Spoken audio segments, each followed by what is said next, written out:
Good morning and welcome back to the lecture series on partition of India in print media and cinema. Today we are going to discuss accounts of the survivor, and we are already talking about Amrita Pritam's Pinjar. So, when we talk about the question of identity in Pinjar, we see that Rashid, the Muslim peasant and the peasant Muslim abductor of Puru, the female lead character in Pinjar, is tattooed on her hand by Rashid's mother. After Rashid takes Puru away to his home, Rashid's mother embeds a tattoo on Puru's hand and renames her as Hamida. So, this is a moment where Puru's original identity, her former natal identity, is compromised. So, Puru, and this is because I mean, this is considering the question of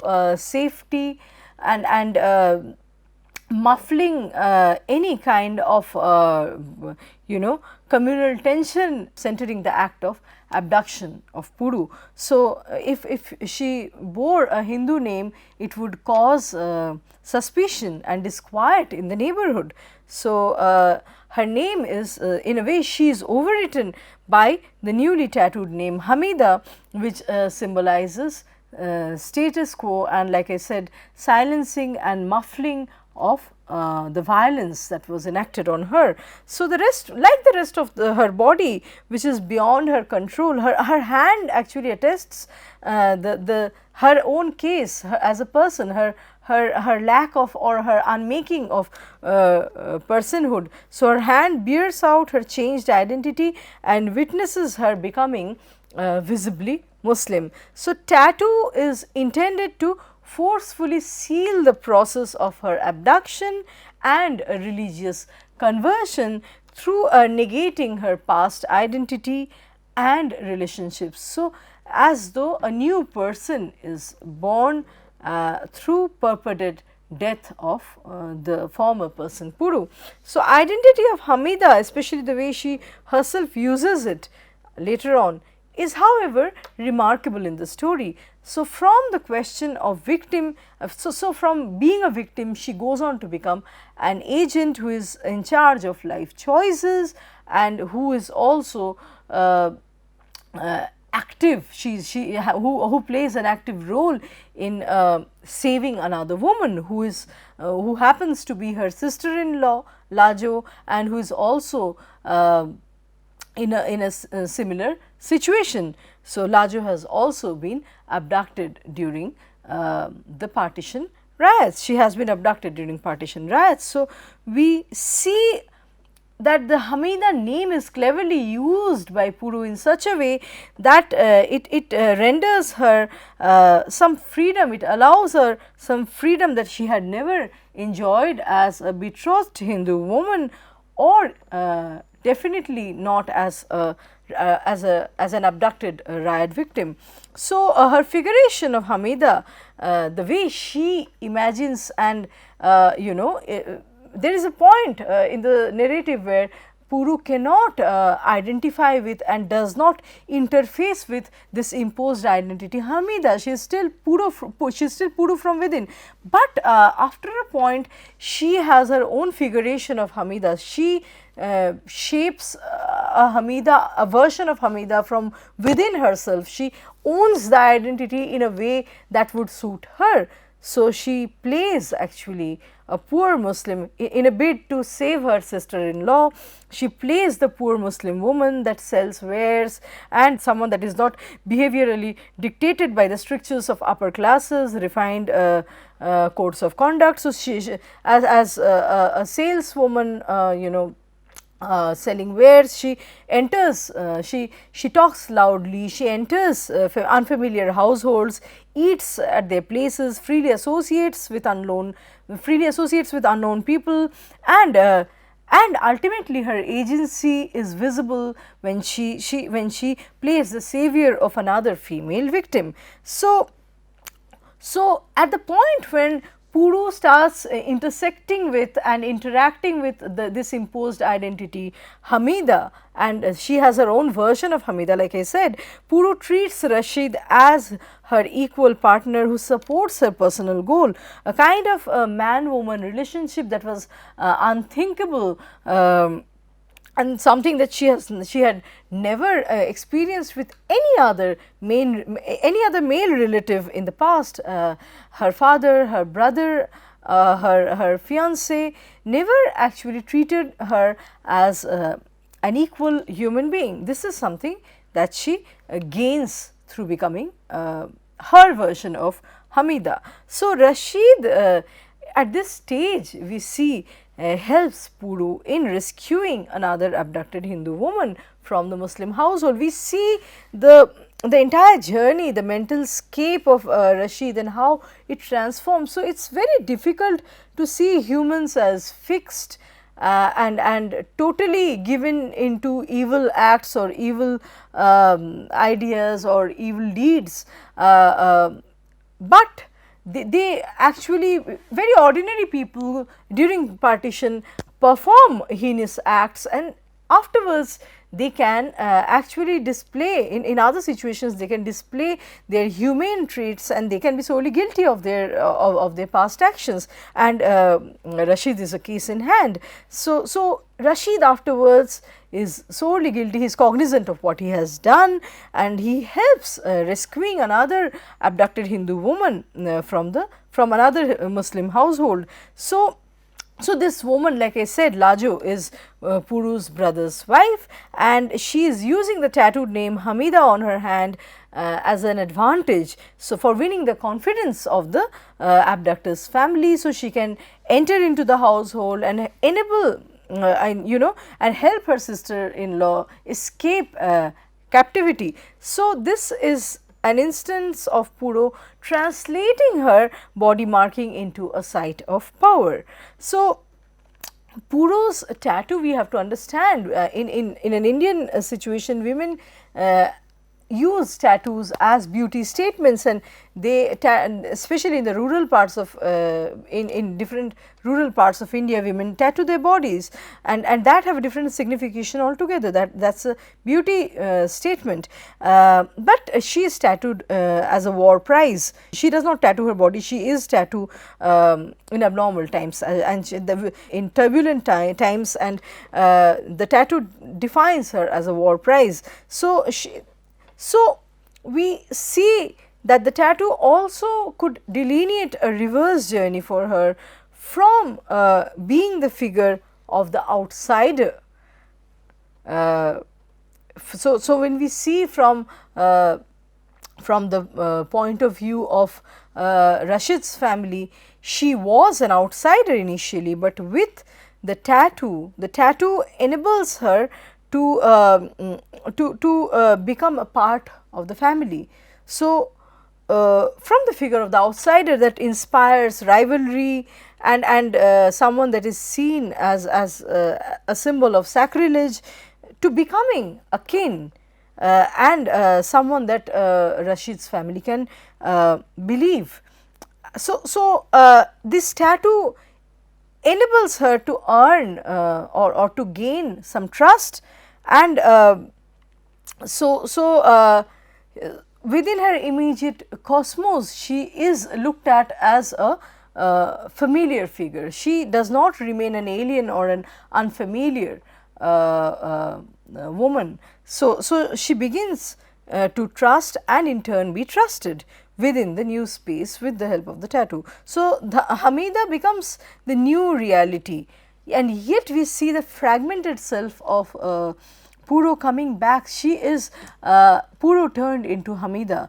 So, she is a palimpsestic existence where the raised ghost of Puru keeps coming back to haunt her, and even after being forced to marry Rashid, Puru fantasizes her marriage with her fiance Ramchand, and so there is this tension between the two identities, where we see masculinist aggression and display of virility quite clearly, where Puru's brother sets fire to Rashid's crops as a way of avenging his act of abducting Puru. But who suffers as a result?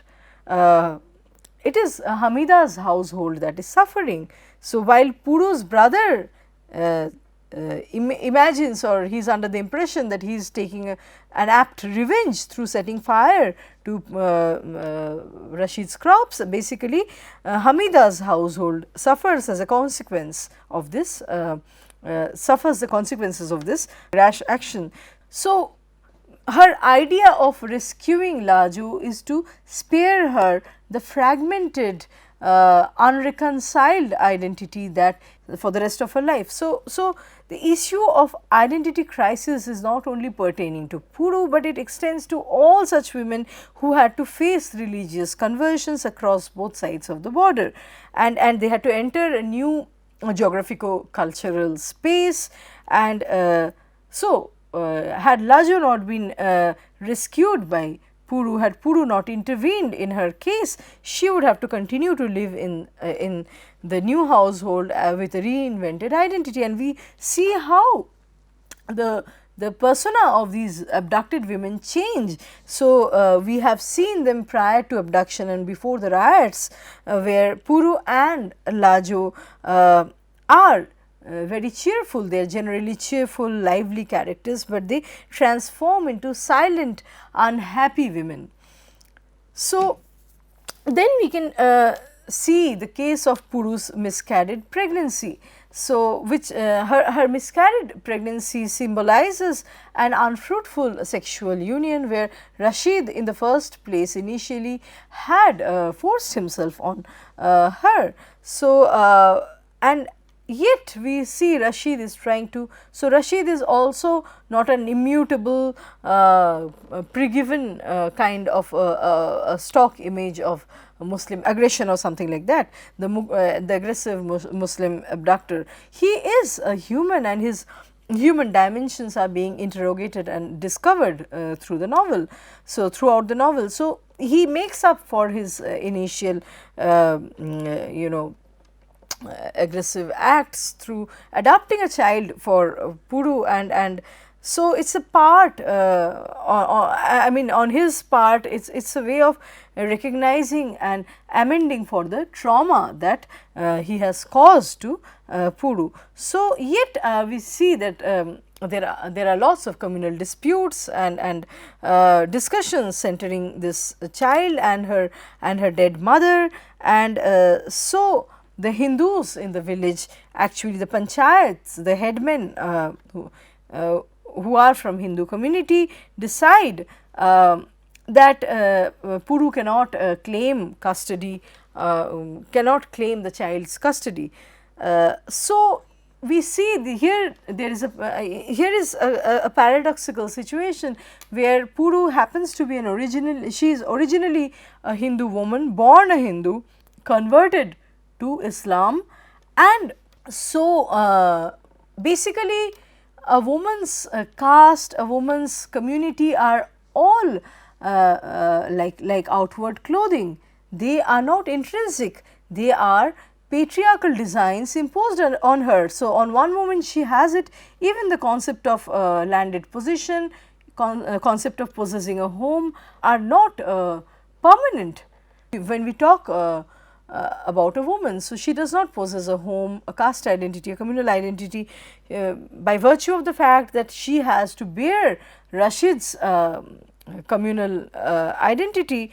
The child is taken away from her, but ironically she is as Hindu as the child is. So we see that this tragic episode is also a beginning of Puru's conscious intersection with Hamida, and it enables reciprocal human feelings between Rashid and his wife. So, the image of the mad woman in the narrative, the mad woman is naked, she is stark naked and is a metaphor, and her nakedness is metaphor for her non-religious identity, and it causes alarm. The refined people cannot look into her eye, or they cannot actually see her in the way she runs about. Although she is not harmful, she is not malevolent, she is benign, and yet the society is scared of the naked mad woman. Amrit Pritam introduces a note of irony here. So, who is mad? And this actually reminds us of Toba Tek Singh, the liminal existence, which is neither here nor there, the no man's land, the person standing on the no man's land is the in other words, the non-sectarian identity in the face of communal riots and communal tensions and extremist views being fanned. The non-sectarian person is mad and causes alarm, provokes suspicion, and is a source of terror. So, the mad woman becoming, she is impregnated, she is raped and impregnated. So, when we look at the pregnant mad woman, it is a further comment on the dehumanized society, and ultimately this woman dies after giving birth to a boy. And so, with this death, we see metaphorically death of an identity that did not belong to any pre-given meaning, the meanings that were shaping the meta narratives at that time. So, she did not belong to any of the nations that were to be. So, she actually was a space of uncertainty, and she gave birth to a figure that also bears uncertainty. So, the child signifies a sense of not belonging anywhere. So, the child is actually a lack of meaning, right? And so, there is a fight over the identity of the child. We do not know which community the rapist belongs to. Maybe there is no one person, but multiple people that have raped her. So, the communal identity in this case is ironically being tied up with the mother, because everyone knows the community of the mad woman. She is a Hindu, but no one knows the identity of the rapist. Even if people knew, they would not divulge. So, Hamida adopts this mad woman's child, and the panchayat of the Hindus believe that this is a way, I mean this is a ploy for the Muslims to grab a Hindu child. Under the very noses of Hindus, they have converted a Hindu child into a Muslim. So, and afterwards the Hindus actually are able to snatch the child from Hamida, purify it and give it to another poor Hindu woman to be brought up. So, another woman is given, the child is given to another woman for his upbringing. So, this is a powerful statement where a woman's individual social decision, I mean the dominance of aggressive religious assertions and how they impact the social relations before partition. This is a powerful statement on how the dominance of aggressive religious assertions impact the social relationships. So, Puru makes a strong statement criticizing the hypocrisy of the society, social hypocrisy. So, regarding this the impregnation of the mad woman, Puru says, she who had no beauty, no youth, only a body of flesh, the one without a conscience, only a skeleton, a mad skeleton. The eagles devoured her too. So, the rape of the woman, her impregnation and the politics over her child stands as an example of how patriarchy is at the heart of, and how patriarchy gives rise to communal disputes. So, Puru as a woman had taken a social decision, and yet it was actually it was undermined, it was discarded by the a set of village headmen, the panchayat, and their decision in turn was imposed on her. So, in times when religious identity become a brutal blueprint of territorial boundaries, Amrita Pritam, through her female protagonist, critiques and analyzes the outcome of religious community overlapping with the category of nation. What happens when we start seeing a nation as a monolithic identity made up of one religious community? And as well, the narrative highlights patriarchal hypocrisy and challenges nationalist obsessions. So, Nonika Datta studies partition experiences of Pritam and notes in 1947 Lahore was turned into a graveyard. Amrit writes, it was the politics of hate that swept Lahore in flames. At night one would see houses being in flames, hear cries of desperation and witness long hours of curfew during the day. So and her father, Pritam's father, is persecuted by religious bigots, which make her actually ask, does this land not belong to those who are born here? For whom are those spears flashing in their hands?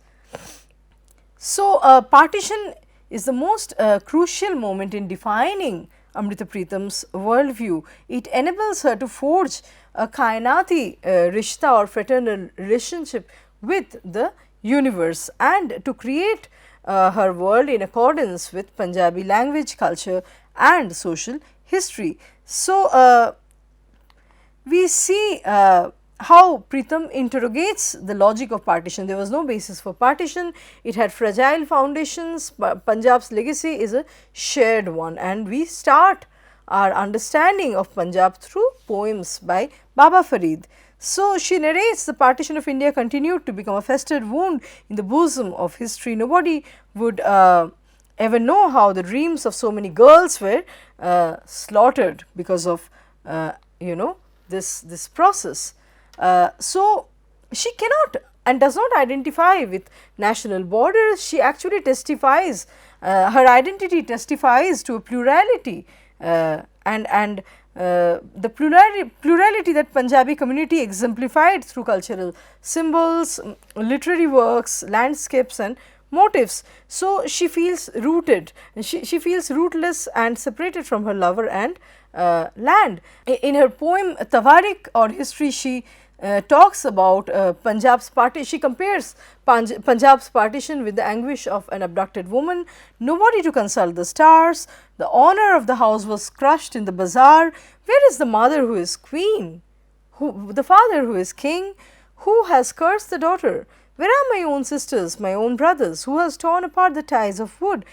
Where are the childhood friends, my own village, who can I tell what happened to me, as if my limbs had been torn from my body?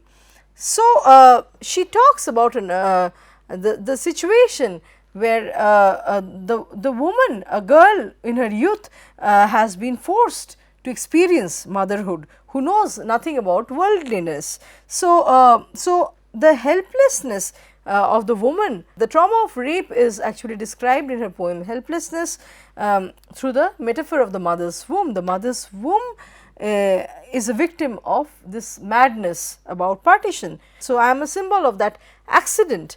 The helpless womb is compared to the helpless Punjab that has been sundered, and so the child that was born is actually a blackened spot.